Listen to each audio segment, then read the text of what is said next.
Hello दोस्तों, नमस्ते, प्रणाम। कैसन बानी रहुआ लोग? तो रहुआ लोगन के बीच में चलिए एगो बेटा विवाह गीत लेके आयल बनी, जौन बहुत ही सुंदर बा, बहुत ही अच्छा बा। राम विवाह भी कहल जाला, इ गाना के कहल जा सकता। राम जी के विवाह में भी गाना ही गावल जा सकता, लेकिन बेटा के विवाह में भी गीत गावल जा सकता। चली गीत सुनी लोगिन, आनंद ली लोगिन और अपन प्यार दुलार आशीर्वाद बनौले रखी लोगिन। और चैनल के लाइक शेयर और सब्सक्राइब कइल मत भूलिम लोगिन। और कमेंट बॉक्स में ज़रूर बताएम लोगिन कि ई गाना रउआ लोगन के कैसन लगल। ना अच्छा लगी तभी कमेंट करके बताएम लोगिन। तो चली रउआ लोगन के हम बेटा विवाह गीत सुनावे जातनी। के मोरा राम के पगिया संवरिहन के ये जे सजी है बारात।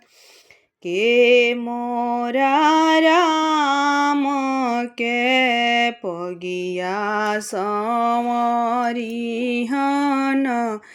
के ये जे सजी है बारात। के मोरा राम के आरती उतरिहन हुलसत जाई है बारात। के मोरा राम के आरती उतरिहन हुलसत जाई है बारात। भैया लखन जी मोरे पगिया संवरिहन पिताजी साजब बारात। माता कौशल्या रानी आरती उतरिहन हुलसत जाई है बारात। जब बरियातिया अधेरा है आइले हो बामे रे दाहिने बोले काग। उठ भैया लखन पोथिया बिचारऊ कवन सगुन में बोले काग। किया मोरे सीता हो आन्हर लंगड़। किया सीता कुलावा के छोट। किया मोरे सीता हो आन्हर लंगड़।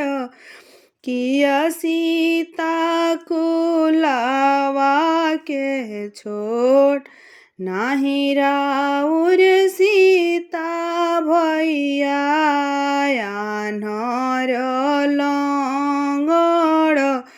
नाही सीता कुलावा के छोट।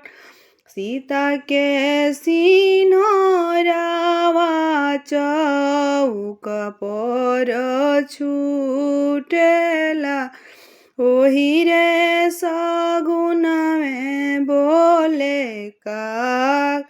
जब बरियातिया